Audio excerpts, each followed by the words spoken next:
Há uma profecia antiga que falava sobre tempos que ainda estavam por vir.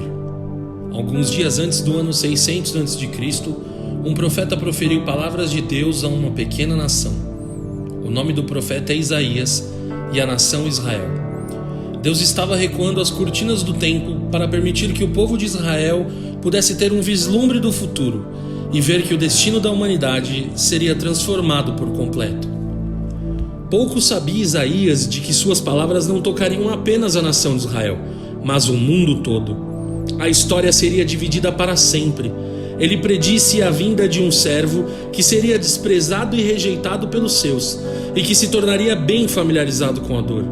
Embora sua aparência não fosse nada bela, este servo seria forte e grande o bastante para carregar o peso da fraqueza e das tristezas dos pecados de cada pessoa. Desde o início dos dias até a conclusão do livro das Escrituras, este servo seria a cura para os que sofrem, redenção para os que falharam ou norte para os que se perderam. Mas além de tudo, um doador de vida para os que estavam mortos. Esta é a profecia de Isaías que se cumpriu. Ele não merecia o que lhe aconteceu. Trocado por um amigo e 30 moedas de prata, ele foi açoitado, espancado e lhe colocaram uma coroa de espinhos. Ele era inocente, completamente inocente, pregado numa cruz onde eu e você deveríamos estar. E mesmo com seu último suspiro, ele ainda pediu a Deus que nos perdoasse. É com isto que o verdadeiro amor se parece. Jesus morreu por mim e por você, para que nós fôssemos salvos. Mas este não é o final da história. Ele não estava mais lá. A pedra foi retirada. A morte não pôde segurá-lo, pois 3 dias depois ele ressuscitou. E com isto provou ao mundo que ele era quem disse ser: Jesus, o Rei dos Reis, nosso Salvador.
mas o seu poder em mim não é o que Ele quer que eu faça, mas o que Ele quer que eu seja.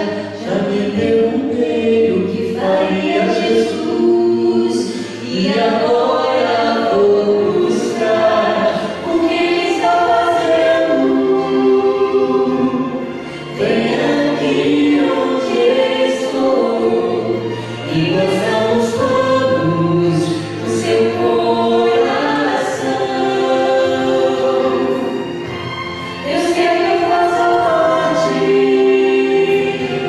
e seja honesto ao perguntar o que Ele está fazendo e se eu vou ficar a parte. Não são meus planos que Ele quer, pois Ele já traçou os seus. Não é o que eu posso ofertar, pois tudo vem das suas mãos. Se eu abrir mão das minhas ideias e deixá-lo dirigir, não perguntarei o que faria Jesus, mas verei ao meu redor o que Ele está fazendo. Venha aqui onde estou e gozamos todos do seu coração. Deus quer que eu faça parte e seja honesto ao perguntar o que Ele está fazendo e se eu vou fazer, se eu quero fazer parte.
Olá, queridos irmãos, que a graça e a paz do nosso Senhor Jesus Cristo estejam sobre a sua vida, sobre a sua casa, sobre a sua família, sobre o seu coração. Como é que você está?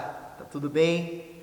Eu espero que sim. Hoje, domingo de celebração de Páscoa, da ressurreição do nosso Senhor Jesus, hoje dia 12 de abril de 2020. É muito bom estarmos juntos para esse culto da manhã. Esse culto agora começando aqui, né? Sempre às 10h45 nos domingos, no nosso canal do YouTube. E que bom que você está conectado. Eu quero te convidar nesta manhã a largar qualquer tipo de impedimento, qualquer tipo de interrupção, de distração. Eu quero te convidar nessa manhã a se conectar com Deus e a entender que mesmo que você esteja na sua casa, nós estamos em um período agora de culto e de adoração. Por isso, se você pode, deixe de fazer qualquer outra atividade para sentar-se à mesa do Senhor, para ouvir a palavra de Deus, para orar, para adorar o Senhor Jesus. E eu te convido nessa hora a cultuarmos ao Senhor e que você faça desse momento um tempo genuíno de adoração, pessoalmente e também, se você estiver junto com seus familiares, em família. Então eu quero te convidar a orarmos nesta hora e a colocarmos o nosso coração diante do Senhor. Vamos orar? Paizinho querido, obrigado porque o Senhor nos dá o privilégio de cultuarmos ao Teu nome juntos. E mesmo, Pai, através da tecnologia, mesmo que à distância, nós te suplicamos para que o Teu Espírito Santo poderoso convença os corações, toque nos corações, leve-nos para mais perto de Ti, nos transforme segundo a Tua imagem, que a Tua palavra seja purificadora, seja inspiradora, seja transformadora em cada coração, para sermos mais parecidos com o Senhor Jesus e para cumprirmos a Tua missão. Pai, fala a cada coração que me ouve aqui e que o Teu nome seja glorificado nesta manhã. Nós oramos, ó Pai, para que cada lar venha a se tornar um lugar de culto ao Senhor nesta hora, em nome de Jesus e para a Tua glória. Amém. Diga aí, amém na sua casa, né? Diga um glória a Deus e que Deus abençoe a sua vida. Meus queridos irmãos, como é bom compartilharmos juntos da palavra de Deus nesse domingo de Páscoa, dia 12 de abril de 2020, nesse culto aqui matutino. E meus irmãos, por certo, a mensagem da Páscoa, ela representa a centralidade da fé cristã.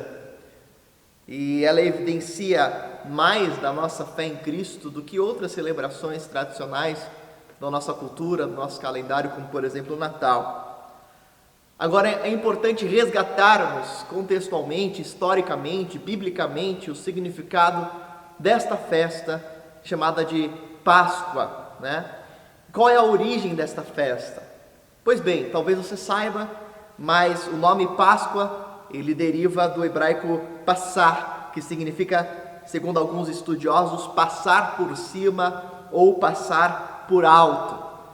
Páscoa tem a ver com a ideia de passagem, e a utilização desse termo, Pessah, ou passar em hebraico, nos textos, por exemplo, de Êxodo capítulo 12, verso 13, Êxodo 12, verso 23, ou Êxodo 12, verso 27, que nós vemos o significado original desta festa, ou da Páscoa bíblica, da Páscoa hebraica, sendo aqui transmitida, comunicada para nós.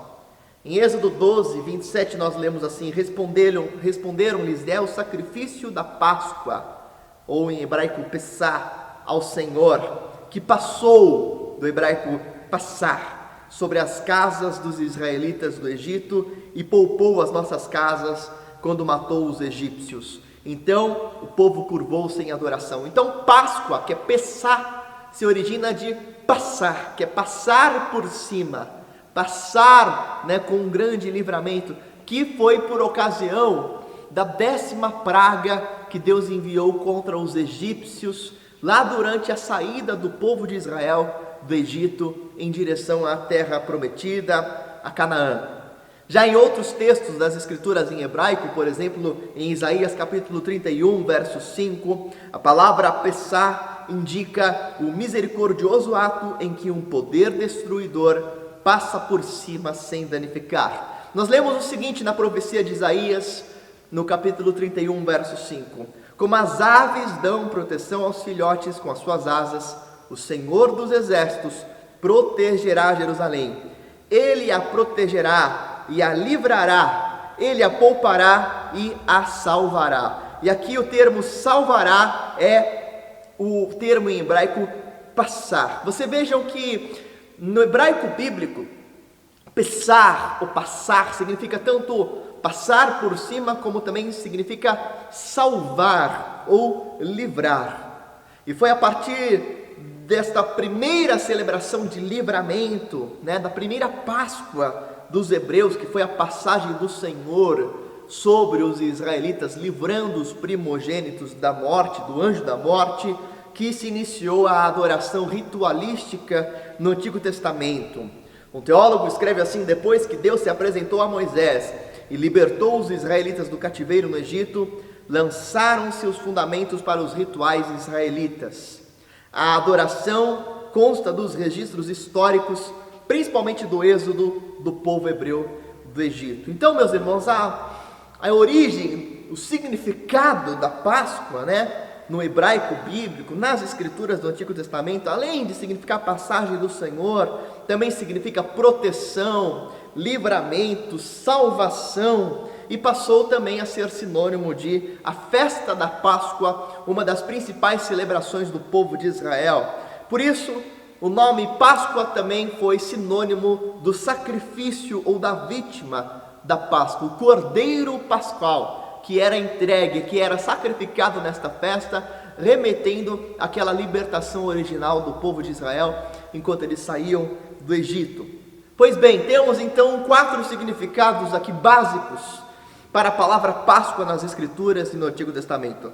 Primeiro é a passagem do Senhor sobre os israelitas. Segundo é a proteção, livramento, a salvação. Terceiro é a celebração ritualística, a festa da Páscoa que os judeus, que os hebreus praticavam. E quarto é uma associação ao sacrifício ou à vítima da festa da Páscoa, que era sempre um cordeiro que era sacrificado, representando o livramento dos judeus. No entanto, há alguns teólogos nos nossos tempos atuais que defendem que a Páscoa não deveria ser celebrada por cristãos, porque ela se trata de uma festa estritamente judaica e por isso ordenada somente ao povo judeu. E eu entendo a argumentação teológica de que a Páscoa é uma festa judaica. Porém, após o sacrifício de Cristo na cruz, e o sacrifício de Cristo, a morte de Cristo, segundo os evangelhos, ocorreu numa sexta-feira por volta das 15 horas, né? Ele ressuscitou então ao terceiro dia, segundo os evangelhos. E o terceiro dia seria, dentro do contexto judaico, o domingo pela manhã. E dessa forma, Jesus literalmente ressuscitou no domingo de Páscoa. Olha só, desde o sacrifício e ressurreição de Cristo, a Páscoa para os cristãos está ligada com a morte expiatória de Jesus em nosso lugar e com a sua ressurreição. Embora a Páscoa seja uma tradição e uma celebração judaica, para nós que cremos em Jesus Cristo como o único suficiente Senhor e Salvador, Cristo se fez o nosso Cordeiro Pascual, a nossa vítima que morreu em nosso lugar para que tivéssemos a vida e a vida eterna. O apóstolo Paulo nos ensina em 1 Coríntios, capítulo 5, versos 7 a 8, o seguinte: livrem-se do fermento velho, para que sejam massa nova e sem fermento, como realmente são, pois Cristo, o nosso Cordeiro Pascal, foi sacrificado. Veja só, Cristo é o Cordeiro Pascal da igreja, da verdadeira igreja, dos remidos, dos discípulos, daqueles que creem e adoram o Senhor Jesus. Por isso, celebremos a festa, não como o fermento velho, nem com o fermento da maldade, da perversidade, mas com os pães sem fermento, da sinceridade e da verdade. É o que nos exorta o apóstolo Paulo em 1 Coríntios capítulo 5. Nesse texto, o apóstolo faz alusão tanto à festa da Páscoa, como também à festa subsequente a esta festa, que era celebrada pelos judeus, que era a festa dos pães sem fermento. E o que era a festa dos pães sem fermento? Era uma festa que durava 7 dias depois da Páscoa. Está lá em Levítico capítulo 23, versos 5 e 6. E eles faziam essa festa de pães sem fermento depois da Páscoa como um lembrete de Israel, da partida apressada que eles fizeram do Egito e da perpétua necessidade de separação do pecado. Você pode ver isso lá em Êxodo capítulo 12, versos 11 e 34. Então, quando os israelitas saíram do Egito de forma apressada, eles prepararam pães sem fermento. E a simbologia dessa falta de fermentação do pão era que o povo de Israel precisava viver de forma separada, pura, sem pecado, sem fermento, em santidade. E eles precisavam se lembrar sempre disso. Então, a Páscoa era um símbolo, era uma prática, era uma festa, era um ritual que relembrava de uma verdade profunda e espiritual do povo de Deus, que é a grande libertação do Senhor e a necessidade que temos de vivermos de forma missional, um povo que é santo para proclamar a glória de Deus. Portanto, meus irmãos, eu e você somos chamados a vivermos a verdadeira Páscoa de Deus, a celebração do sacrifício, da ressurreição de Jesus, e a vivermos e a apregoarmos uma nova vida, para que todo mundo creia e saiba que Jesus Cristo é o Senhor. Diga aí, aleluia! E por isso o apóstolo Paulo então escreve lá em 1 Coríntios capítulo 15, verso 17, se Cristo não ressuscitou, inútil é a fé que vocês têm, e vocês ainda estão em seus pecados. Bom, se a celebração da Páscoa nos remete à celebração do sacrifício e da ressurreição do verdadeiro Cordeiro Pascal, que é Jesus Cristo, se Cristo não ressuscitou e se nós não temos convicção da ressurreição de Cristo, a nossa fé no Evangelho, ela se torna completamente inútil, ela se torna completamente inválida. A W. Tozer escreve que a ressurreição é uma verdade e também é uma promessa, com aplicações para o nosso tempo presente. E eu concordo, porque quando eu vejo outros textos do Novo Testamento que se referem ao poder da ressurreição, nós vemos claramente que crermos e entendermos a ressurreição de Jesus Cristo não é algo apenas para compreendermos a história do Evangelho, mas é algo para que isso nos transforme, nos inspire, nos motive, nos mobilize nesse tempo presente. A Páscoa precisa não apenas ser celebrada, mas o poder da ressurreição de Cristo precisa ser vivido todos os dias na vida daquele que crê. O apóstolo Paulo escreve, por exemplo, em Filipenses capítulo 3, versos 10 e 11, o seguinte: quero conhecer a Cristo e o poder da sua ressurreição e a participação em seus sofrimentos, tornando-me como ele em sua morte, para de alguma forma alcançar a ressurreição dentre os mortos. Paulo fala assim: eu quero conhecer o poder da ressurreição, para também participar com ele da sua vida e da sua ressurreição dentre os mortos. Ele também escreve em Romanos capítulo 6, verso 4 e 5, portanto fomos sepultados com ele na morte por meio do batismo, a fim de que como Cristo foi ressuscitado dos mortos mediante a glória do Pai, também nós vivamos uma vida nova. Se dessa forma formos unidos a ele na semelhança de sua morte, certamente o seremos também na semelhança da sua ressurreição. Veja que Paulo está falando que se nós nos unirmos com Cristo, o poder da ressurreição de Cristo, a vida de ressurreição de Cristo também é compartilhada conosco. Então, meus irmãos, mesmo que seja baseada no milagre sobrenatural, nós cremos no sacrifício e na ressurreição do Senhor, porque nós recebemos isso pela graça e nós passamos a viver no presente momento sobre este poder que operou em Jesus Cristo, que hoje também opera em nós. Por isso, para todos aqueles que foram salvos, regenerados e transformados por Cristo, celebrarmos a ressurreição, celebrarmos a Páscoa é consumarmos, é entendermos a consumação da plena obra do Cordeiro, a sua obra de transformação em cada um de nós. Celebrarmos a Páscoa é nos lembrarmos que aquele que começou a boa obra em minha vida é fiel e justo para completá-la até o dia do Senhor. Significa que ele vai continuar realizando uma obra na sua vida até o dia final, até a sua glorificação. Meus irmãos, então, conforme as Escrituras, uma implicação importantíssima para a minha vida e para a sua vida é entendermos que a ressurreição, ela se faz evidente pela vida daqueles que creem no Senhor e na sua obra. A grande diferença da mensagem cristã diante de todas as demais confissões religiosas é a ressurreição. É interessante que nenhum profeta, nenhum fundador de alguma religião ressuscitou. A ressurreição é algo incompreensível para outras religiões. O que eles têm em mente é a ideia de reencarnação, mas não de ressurreição. Ressurreição é uma coisa diferente, é uma exclusividade da fé cristã. As outras religiões acreditam muito na reencarnação dos seus profetas ou dos seus messias, mas Jesus Cristo não reencarnou, ele ressuscitou. é diferente, meus irmãos. E a ressurreição gera embates e gera discussões e gera diferenças, como acontecia no primeiro século. Os fariseus contra os saduceus divergiam sobre isso, isso acontece até hoje. Por que a ressurreição de Jesus é algo que eu e você precisamos ter como algo central nas nossas vidas? Qual seria a consequência de nós não crermos na ressurreição? Nós lemos lá em 1 Coríntios capítulo 15, verso 19, que se é somente para esta vida que nós temos esperança em Cristo, dentre todos os homens somos os mais dignos de compaixão.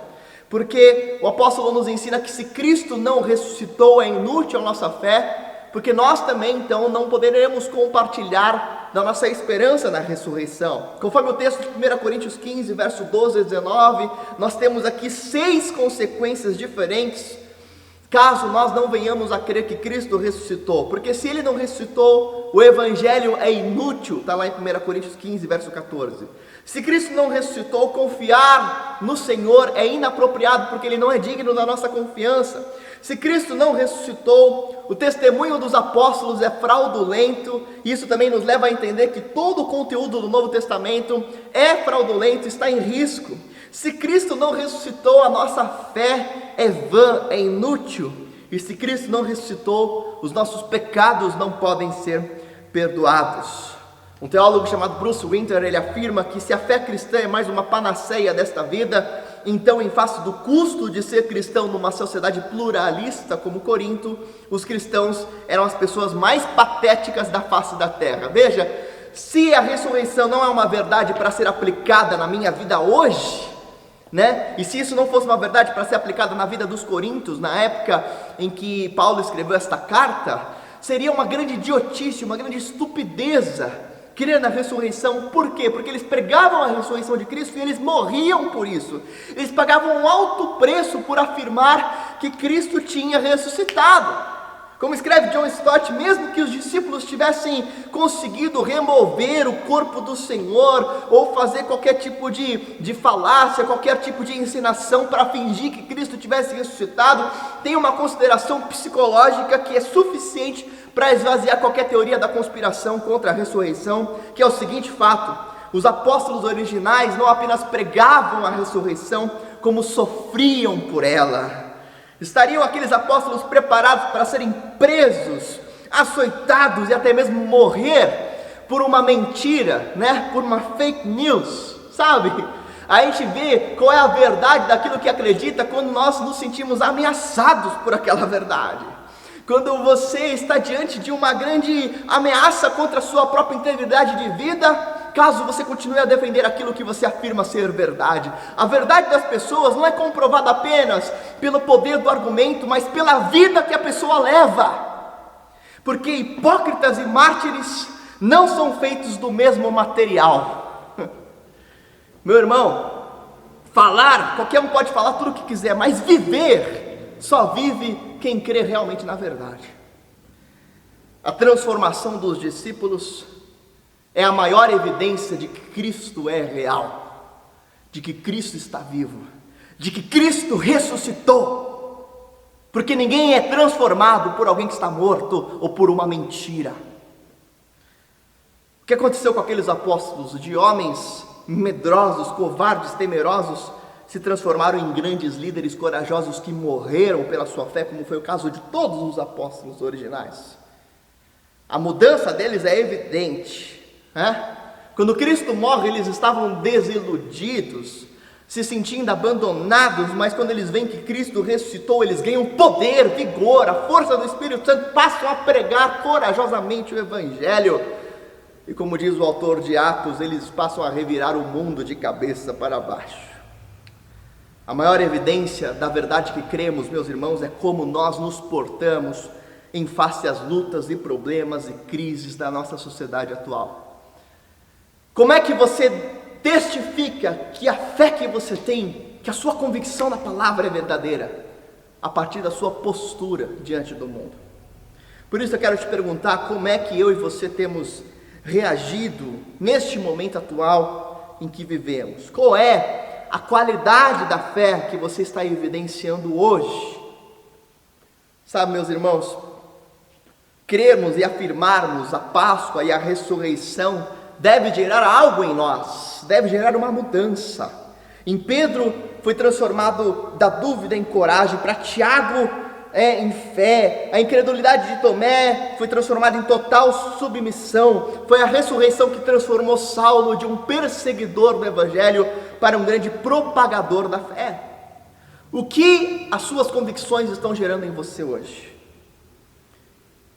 Quais são as suas limitações? Quais são os seus medos? Quais são os seus temores? Quais têm sido as suas reações atuais?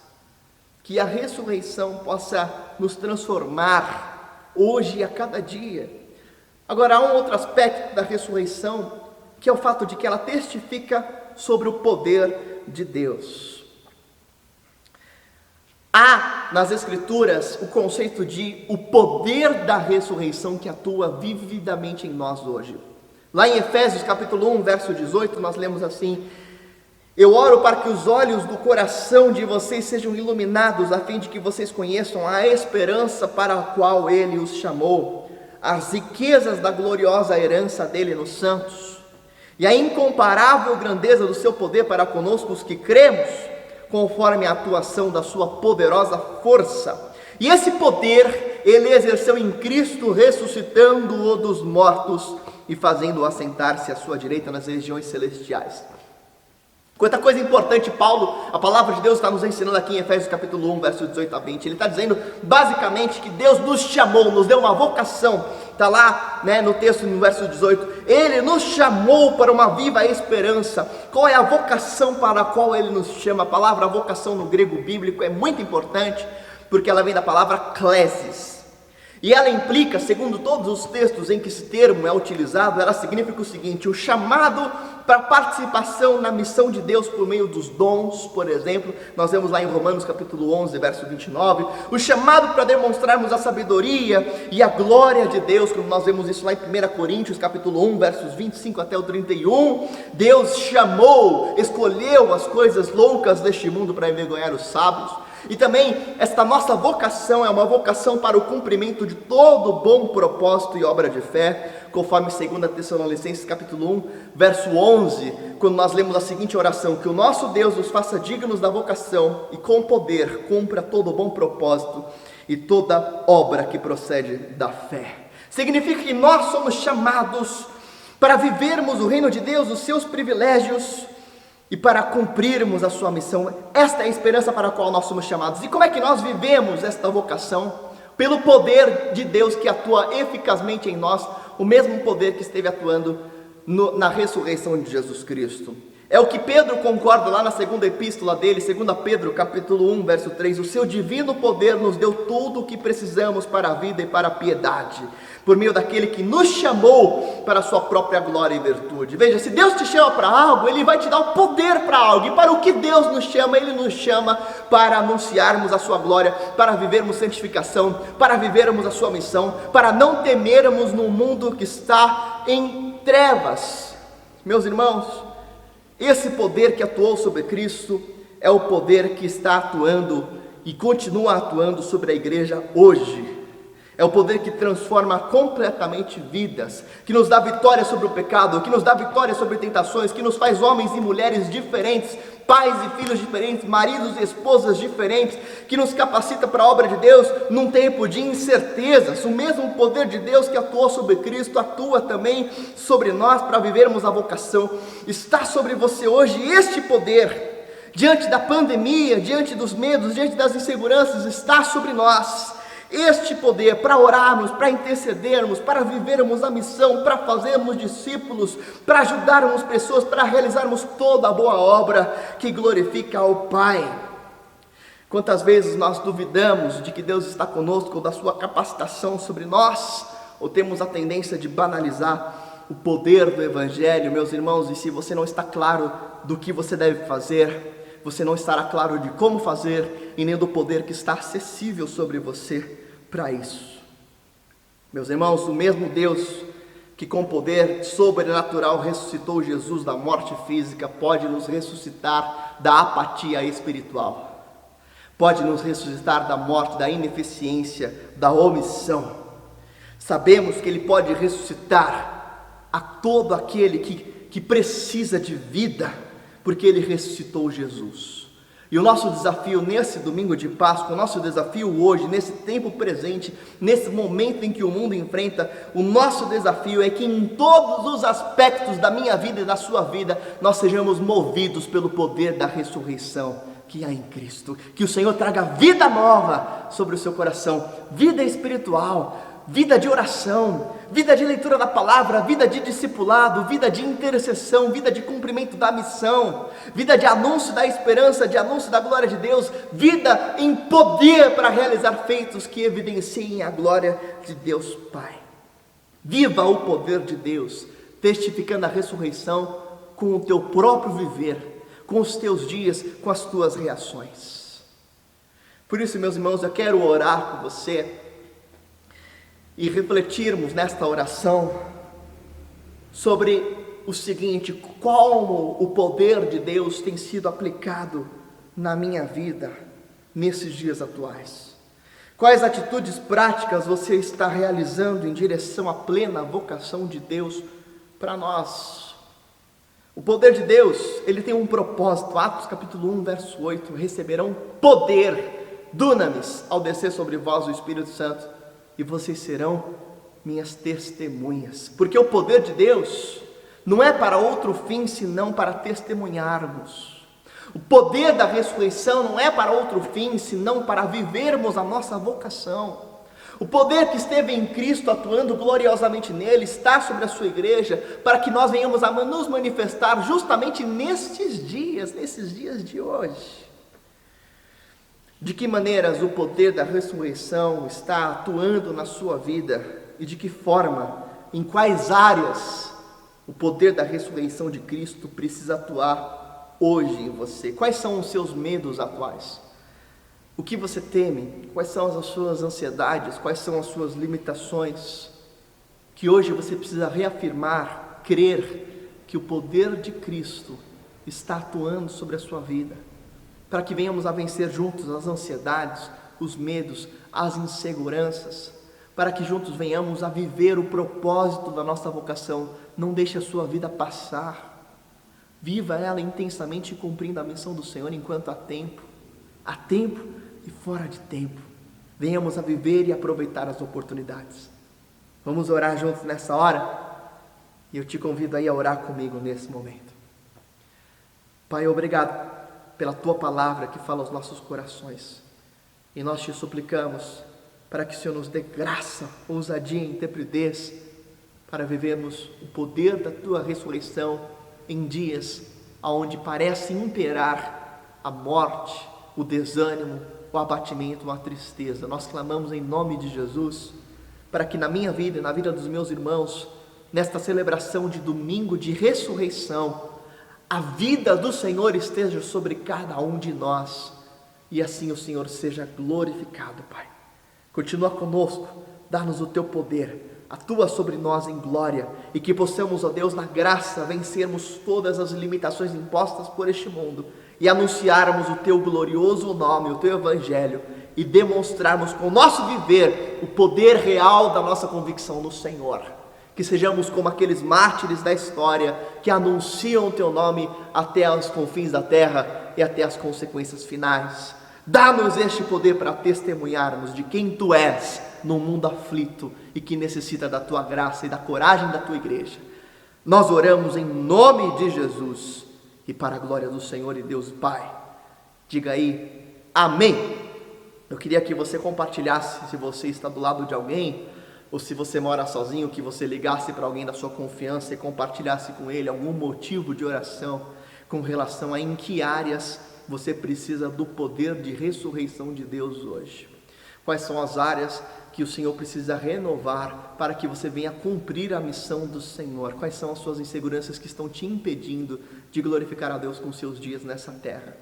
Liga para alguém, conversa com alguém, ore com esse alguém.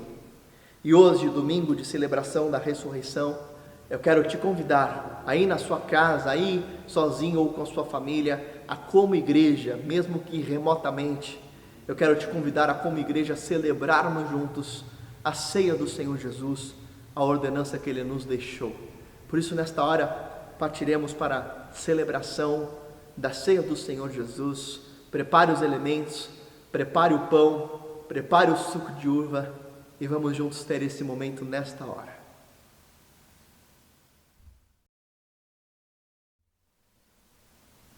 Meus queridos irmãos, eu convido agora você, seja você sozinho nesse momento ou junto com seus familiares, a prepararem aí os elementos, né? Se você puder, prepare aí o pão ou algo similar ao pão, o fruto da videira, o suco de uva, né? Para que a gente possa agora celebrarmos a morte e a ressurreição de Jesus Cristo, que é o nosso Cordeiro Pascual, que é a nossa razão de celebração como Igreja de Jesus Cristo. Então, quero te convidar agora a tomar parte do pão, tomar parte do corpo do Senhor, do sangue de Jesus Cristo, e nós cremos biblicamente que esta é uma ordenança que nos faz lembrar, né, em memória do Senhor, nos faz lembrar o seu sacrifício na cruz em nosso lugar, e nos faz lembrar não apenas isso, mas a sua ressurreição e o comprometimento que nós temos com Ele, com a sua causa, com a sua vida,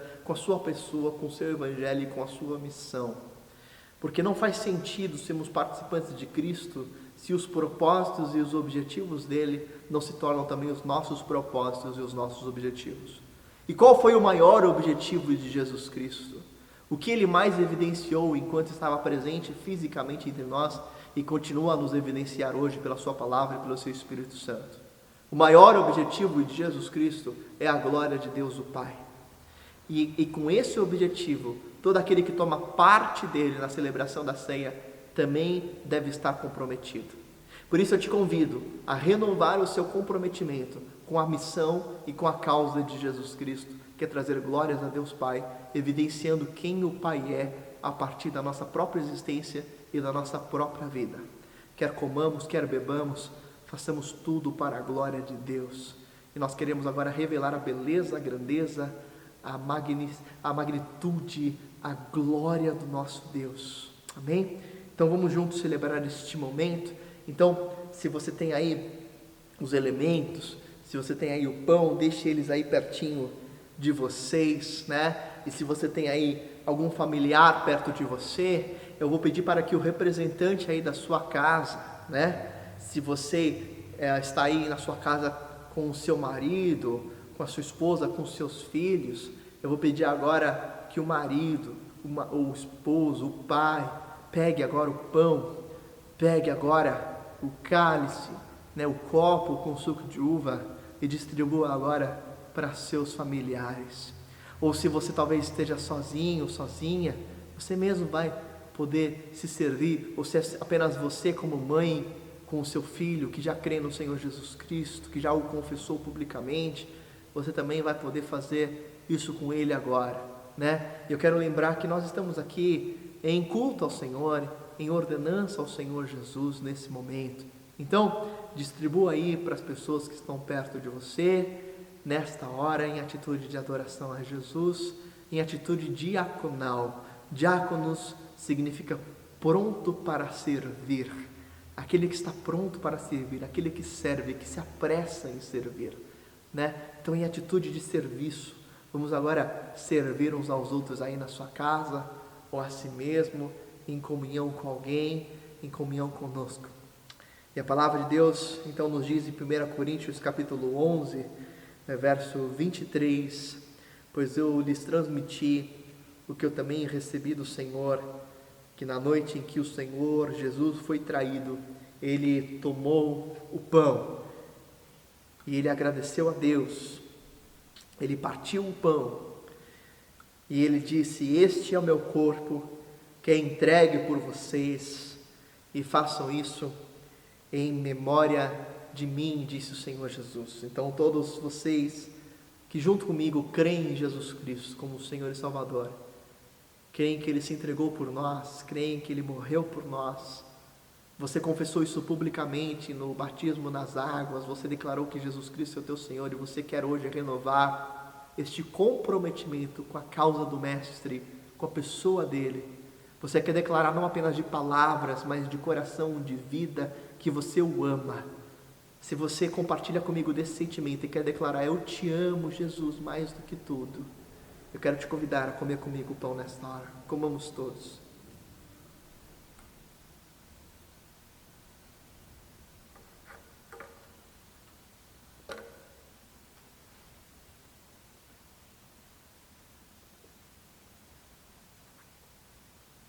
Da mesma forma, depois da ceia, ele tomou o cálice e ele disse: esse cálice é a nova aliança confirmada com meu sangue. E façam isso em memória de mim sempre que o beberem, pois cada vez que vocês comem deste pão e bebem desse cálice, vocês anunciam a morte do Senhor até que Ele venha. E Jesus está às portas. E nessa hora eu quero te convidar a fechar os seus olhos e a fazer uma oração de adoração a Jesus, engrandecê-lo, glorificá-lo, declarar que Ele é o teu Rei, que Ele é o teu Senhor, que você o ama, que você o adora, que você o espera, que você o aguarda, que você vive por Ele, que você o exalta mais do que tudo. Então feche os seus olhos, abra o teu coração, diga para Jesus o quanto você o ama nesta hora, o quanto você deseja mais dele, o quanto você anseia por ele. Diga isso para Jesus nesta hora. Tu és santo, nós te amamos e nós te glorificamos, Jesus. Obrigado pela tua presença que invade cada coração e cada lar. Volta, Jesus, Maranata, vem, Senhor Jesus. Nós estamos comprometidos com a tua causa e nós continuaremos a crer no Senhor, independente do que aconteça. A tua igreja permanece firme no Senhor Jesus. Continua conosco, Jesus, é a nossa oração. Bebamos todos juntos, em nome de Jesus.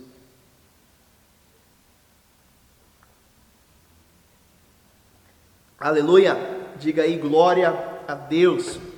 Exalte o nome do Senhor Jesus, né? Se você pode aí dar um abraço em quem está do seu lado e diga com ele: viva na presença de Jesus, hoje e para sempre. Vamos orar.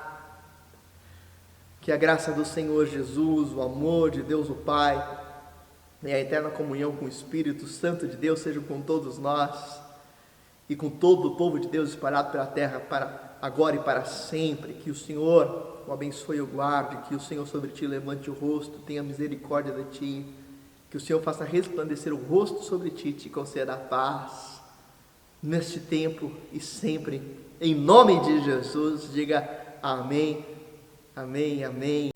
Que o Senhor abençoe. Que bom que você nos assistiu até aqui, que bom que você permaneceu aí conectado com a gente. Eu quero trazer algumas informações importantes para você que nos visita, para você que já é membro da nossa igreja.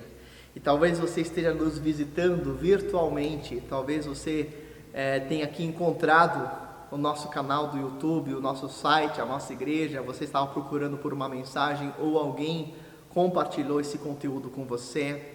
Eu estou muito feliz que você foi alcançado por esta mensagem. Por isso, a nossa palavra é de boas-vindas para você.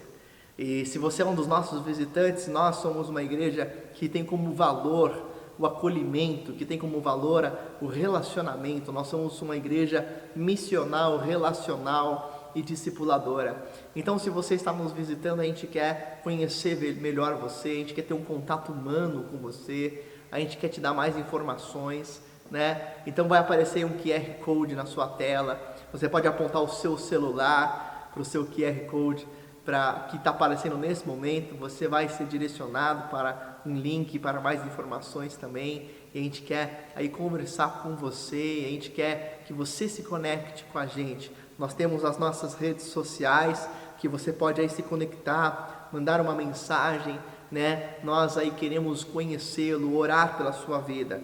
Se você ainda não conhece, nós temos o nosso Instagram, o instagram.com/ibpaulistana, @ibpaulistana é a nossa conta no Instagram. O nosso Facebook, facebook.com/ibpaulistana, estão aparecendo aí os endereços na sua tela. O nosso canal do YouTube, que você já conhece, youtube.com/Batista Paulistana, e você pode também aí conhecer os mais vídeos que nós temos. Eu quero também comunicar aos irmãos que, para a glória de Deus, a nossa igreja, ela é cooperante com a obra missionária localmente no Brasil e no mundo. E nós temos hoje diversos projetos, espalhados aqui pelo nosso bairro onde estamos inseridos, na Aclimação, lá Batista de Crianças, Casa AEAS.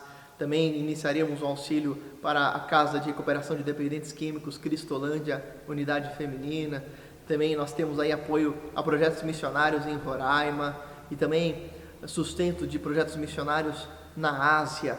E você é nosso convidado a continuar ofertando para missões, a continuar contribuindo para a obra missionária nesse tempo de reclusão social. E caso você queira ofertar, a nossa conta bancária está aparecendo aí na sua tela. Você pode fazer uma oferta e depois identificar no e-mail tesouraria@ibpaulistana.com.br, designando os valores e para onde você quer ofertar, se é para missões ou se você quer cooperar com a obra local, com o sustento da nossa igreja, com o sustento desse trabalho, desses serviços, desses recursos aqui. Mas eu quero com muita alegria comunicar aos irmãos que o nosso plano de missões ultrapassou a nossa meta do ano de 2019.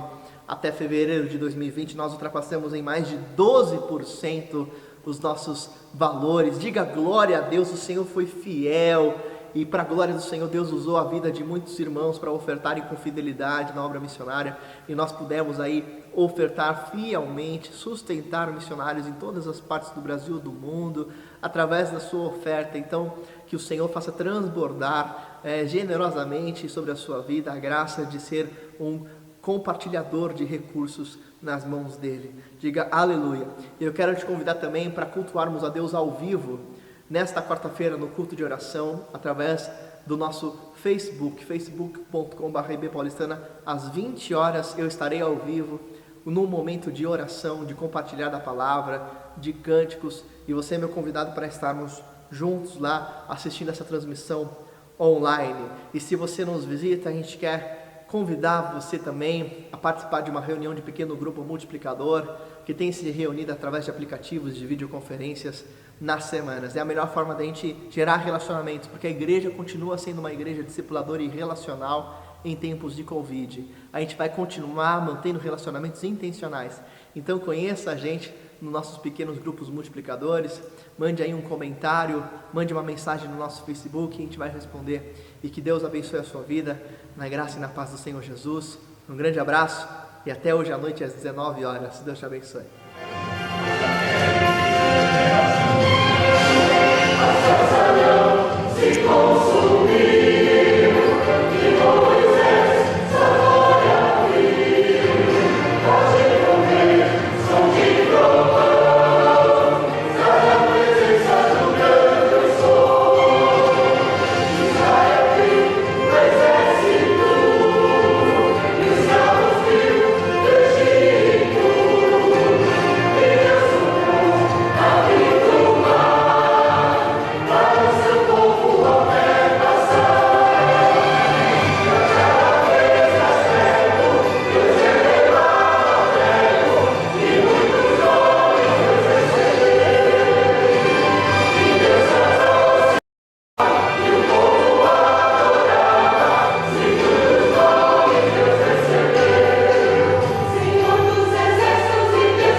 cada vez os homens lhe deram um nome baseado naquela revelação. Davi o chamou de nossa retidão, Jeremias o chamou de nosso conforto, e Jó o chamou de meu amigo. Todos esses nomes eram verdades acerca de Deus, e todos apontavam para Jesus. Jesus foi profetizado por Isaías quando este declarou: uma virgem conceberá e dará luz a um filho, e o seu nome será Emanuel.